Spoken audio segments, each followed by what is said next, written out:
So here's something fun. Two people submitted stories about cats today. Truth to Tweet and Jack both submitted story. Well, actually, Truth to Tweet story is more about pets in general. Jack's story deals specifically with cats and our feline friends. So what we're going to do, we're going to combine them. Because you know me, it's our last show of the week. I like a good cat story, don't I? I always like a good cat story. So here is where we're going with this. So first, we'll go to Truth to Tweets. Because I feel like, it's ironic that both of these stories were sent in because I feel like they kind of connect a little bit. All right, let's dive in.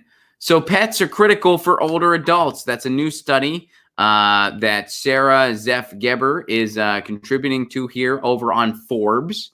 Don't use Forbes too often here, but, when it comes to a pet story, I'm cool with that. I wrote about the importance of pets to older adults back in 2018. This is from the article. But this is a topic that is timeless and grows in importance. Almost 2 years later, I've gathered more information and am more convinced than ever that a companion pet is not only important for an older adult, it can be a critical component of an active, healthy, connected life. Okay, when it comes to deciding where to live in retirement, 70% of respondents said their pet is a factor in making the decision, and 82% said they would not consider moving to a senior living community without their pet. When asked if they would feel lonelier without their pet, 86% said they definitely would. What did the other 14% say, by the way? Like, what did they say? I'm curious about that 14%. Would you be lonelier without your pet? I don't know. I guess that 14% must be people who have like fish or something. Like I mean, no offense to fish as pets, but Lucy, see, she knew. She's like, you're talking about pets. I gotta get here. What's up, Luce? Isn't that crazy?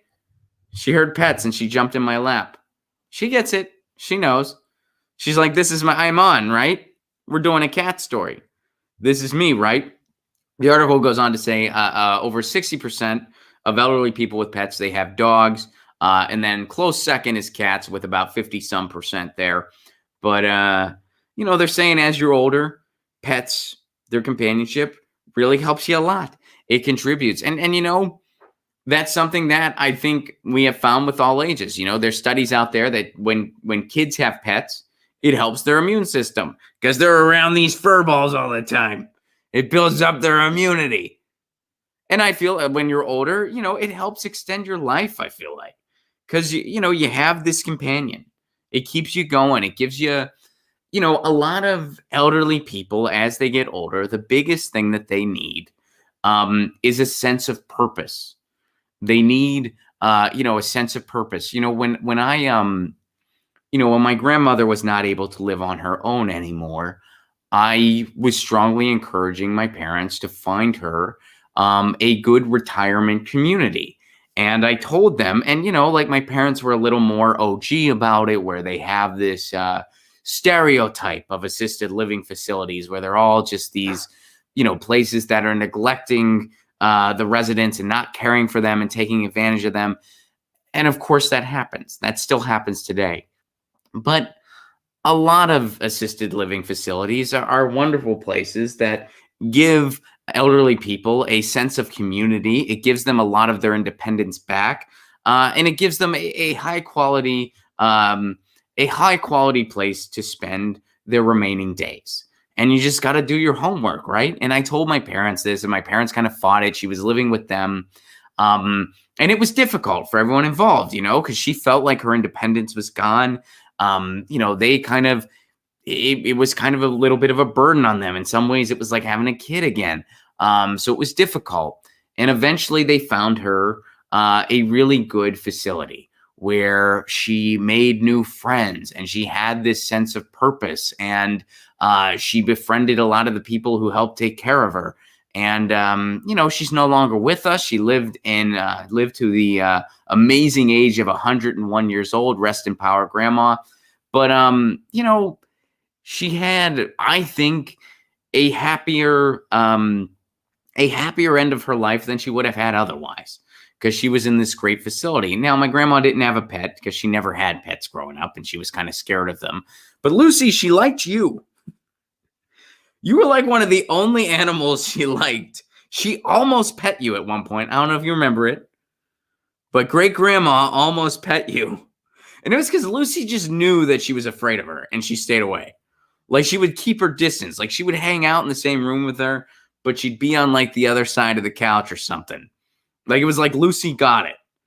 And as a result, my grandma liked Lucy. Like, yeah, I like Lucy. She's cool. She does cool stuff, but she leaves me alone. She doesn't get too close. You're so smart, Lucy.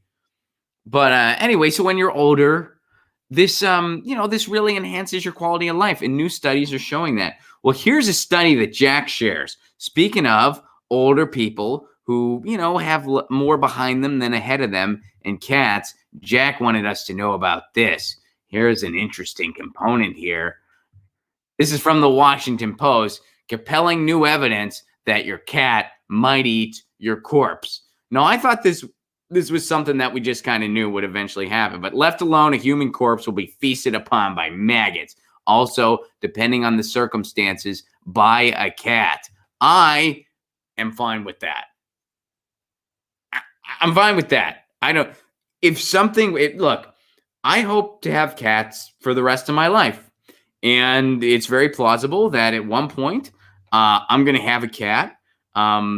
That will probably still be around when I'm not. Usually the issue with the pet is that, you're going to outlive them. And of course, that's sad. Saying goodbye to them is the hardest part. But, when you're really old, you might be like, I might be really old. I might have a kid and I'm going to be like, dude, there's a good chance that you're going to be around after I'm gone. I'm going to make arrangements so that they'll be taken care of after I pass on. And honestly, should something happen, where, maybe I fall, maybe I just don't wake up, and for whatever reason, nobody finds me for a while, eat up. I'm not around to feed you. Eat up. Go for it. It's my body. I don't need it anymore. I'm dead. Eat up. Feast. When I'm dead, I want to be as little of an issue for people as possible. That's all I want. After I'm dead, when somebody finds me, I want to be as not gross as possible. I'm going to be a little gross, right? That's inevitable. But if it's like, hey, my cat ate most of me, so most of the gross stuff my cat ate, and my cat's good because it had food. He or she had food, right? If something happens, heaven forbid, if something crazy happens to me, Lucy, and you have to eat me, eat up. That's cool. I mean, what? I don't need it. Once I'm dead, I don't need my body anymore. I don't need it. And I know, some of you might have some religious beliefs that you wouldn't be okay with something like that. And that, no judgment here, but that doesn't apply to me. And so I'm saying my perspective, whatever. I know that I remember one time I was talking with my mom and we were talking about an issue of mortality. And I just said, look, if anything were ever to happen to me, which heaven forbid, I hope not. But, if anything were to happen to me, well, you guys are, still alive. I think I would want to be cremated.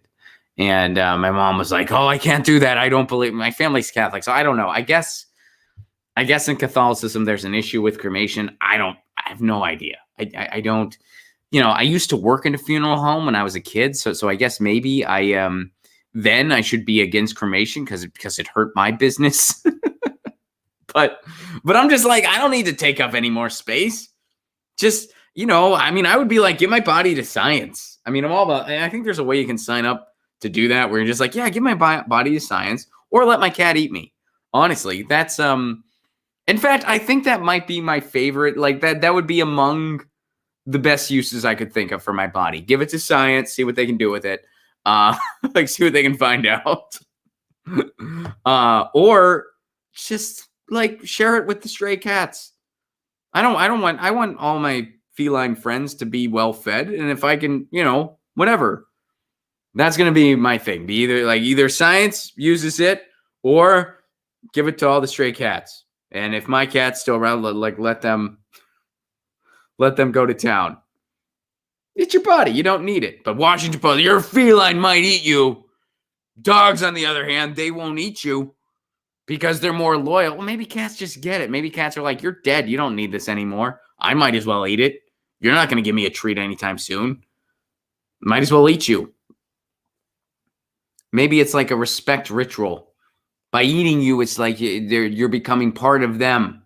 And they're like, we will carry on your memory as we're shitting you out in a litter box. You will live on in the hairballs and shit that we deposit. Thank you for sharing that.